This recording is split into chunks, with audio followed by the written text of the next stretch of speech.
Hello పిల్లలు, మీరు రేపటి దినం నుంచి లేక ఆ మరుసటి దినం నుంచి మీరు కొత్త తరగతిలోనికి మరలా అకాడమిక్ ఇయర్లోనికి విద్యా సంవత్సరంలోనికి ప్రవేశించబోతున్నాం. కొంతమంది చాలా బాధగా ఉంటారు.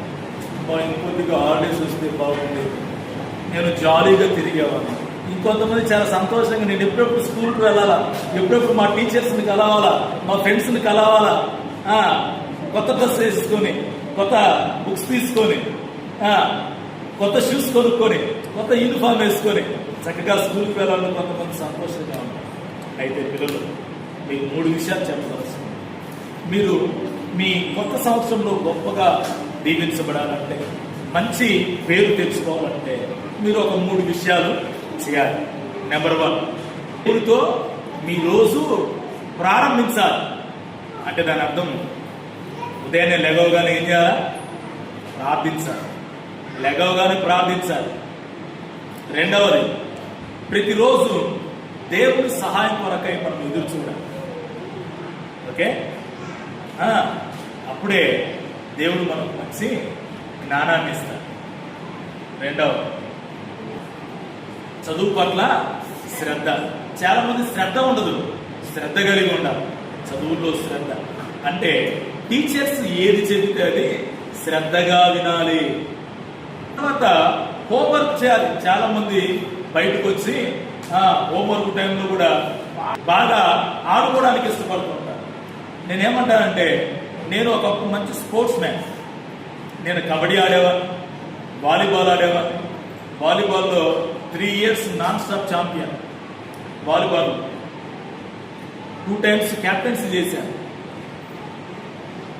క్రికెట్ ప్లేయర్ 14 ట్రోఫీస్ కొట్టాను. కానీ ఏం లాభం? కెరీర్ స్పాయిల్ అయింది. కానీ దేవుడు నన్ను పట్టుకున్నాడు. ఇది అనేక వేల మంది ఇలాంటి చిన్నారులకు దీవెనకరమైన పాత్రగా ఉంది. ఓకే, అందుకే ఆటలు ఆడాలి. అవి ఆటలు మానసికంగా మనకు ఉత్తేజాన్ని, ఉజ్జీవాన్ని కూడా ఇస్తాయి, ఆనందాన్ని ఇస్తాయి, సంతోషాన్ని ఇస్తాయి. కానీ అన్నిటికంటే ముఖ్యంగా చదువును నిర్లక్ష్యం చేయాలి. ఓకే, టీచర్లు చెప్పే మాటలు ఏం చేయాలా? శ్రద్ధగా వినాలి. హోంవర్క్ చేయాలి. హోంవర్క్ ఆటలు ఆడిన తర్వాత వెంటనే వచ్చేసి చక్కచక్క చేతులు కాళ్ళు శుభ్రంగా గడుక్కొని, ముఖం శుభ్రంగా గడుక్కొని, ఒకవేళ టైం ఉంటే అవసరమైతే చక్కచక్క బాత్ చేసుకొని వెంటనే నోట్బుక్స్ ముందు వేసుకొని, పెన్ తీసుకొని, అన్ని పక్కన పెట్టేసుకొని చక్కగా హోంవర్క్ చేయాలి. ఈ రకంగా మీరు శ్రద్ధ కలిగి టీచర్ల మాట వింటూ హోంవర్క్ చేయడం ద్వారా, చదువును నిర్లక్ష్యం చేయకుండా ఉండడం ద్వారా మీరు మంచి జ్ఞానాన్ని పొందుకుంటారు. అందుకే నీ పూర్ణ హృదయంతో, సామెతలు 3:5లో ఒక మాట, నీ పూర్ణ హృదయంతో దేవుని యందు నమ్మిక ఇచ్చుకుంది, అప్పుడు ఆయన నీ త్రోవలను సరాలం చేయి. నీ అకాడమిక్ ఇయర్ అంతా కూడా విజయవంతంగా నడుస్తుంది. తమ్ముడు చెల్లి వింటున్నారా? నీ అకాడమిక్ ఇయర్ అంతా కూడా, నీ విద్యా సంవత్సరం అంతా కూడా విజయవంతంగా నడుస్తుంది. ఎప్పుడెప్పుడు నువ్వు టీచర్ల మాట శ్రద్ధగా, వారు ఏం చెప్తే శ్రద్ధగా విన్నప్పుడు, చక్కని హోంవర్క్ చేసినప్పుడు, చదువును నిర్లక్ష్యం చేయకూడదు, ఆటలు తగినంతగానే ఆడాలి. మూడవది, మంచి సాక్షులుగా ఉండాలి. అంటున్నారా? నువ్వు ఏ తరగతి అయినా మంచి సాక్షులుగా ఉండాలి. మంచి సాక్షులుగా ఉండాలంటే ఏం చేయాలా? టీచర్లను గౌరవించాలి. చెప్పండి, అందరూ చెప్పండి. ఎవరిని గౌరవించాలి? టీచర్స్ను గౌరవించాలి. కనపడగానే వాళ్ళకి ఏం చెప్తారు? టీచర్స్కి ఉదయం కనపడగానే good morning teacher, good morning sir. ఒకవేళ స్కూల్లోనే ఆయా వర్క్స్ చేస్తాం, వాళ్ళకు కూడా చెప్పండి, నో ప్రాబ్లం. వాళ్ళు ఎంత హ్యాపీగా ఫీల్ అవుతారు తెలుసా? తర్వాత అమ్మా నాన్నంత వయసులో ఉంటారు, వాళ్ళని అలా విష్ చేయండి. Aunty good morning, uncle good morning అంటే వాళ్ళు ఎంత హ్యాపీగా ఫీల్ అవుతారు. వా ఏంటి, నాకు ఎవరు గుడ్ మార్నింగ్ చెప్పరే, ఈ బాబు ఈ పాప నాకు గుడ్ మార్నింగ్ చెప్పారు, ఎంత మంచి పాప, ఎంత మంచి బాబు అని అనుకోరా? తప్పకనుకోరు. ఇంకొకటి, ఇతరుల విషయంలో ప్రేమ కలిగి. ఇప్పుడు జీవన్ ఉన్నాడు, అద్దవిడి వెళ్తున్నాడు అక్కడ చదువుకోవడానికి. ప్రిన్స్ ఉన్నాడు మార్కాపురం జిల్లాలో, మార్కాపురం దగ్గర దరిమడుగు అనే ప్రాంతానికి వెళ్తున్నాడు. మమ్మీ డాడీ మన దగ్గరికి సండేనో లేకపోతే సెలవు దినంలో మన దగ్గరికి మీకు ఇష్టమైనటువంటి తిడు బండారాలు వారు ప్రిపేర్ చేసుకుని వచ్చినప్పుడు ఎవరైనా ఆర్ఫన్స్ ఉంటారు అంటే మమ్మీ డాడీ లేనివారు, లేదా సెమీ ఆర్ఫన్స్ ఉంటారు, ఒకవేళ అమ్మ చనిపోయిన వారైనా నాన్న చనిపోయిన వారైనా, అటువంటి వారు ఎవరున్నారో మీరు గుర్తించి వారితో స్నేహం చేయాలి, వారి విషయంలో ప్రేమను చూపించాలి. మనకు ఏదైతే మమ్మీ డాడీ తీసుకొస్తున్నారో దాని విషయంలో వారికి కూడా మనము షేరింగ్ చేయాలి, ప్రేమ చూపించాలి. అప్పుడే మనం మంచి సాక్షులుగా మనం ఉంటాం.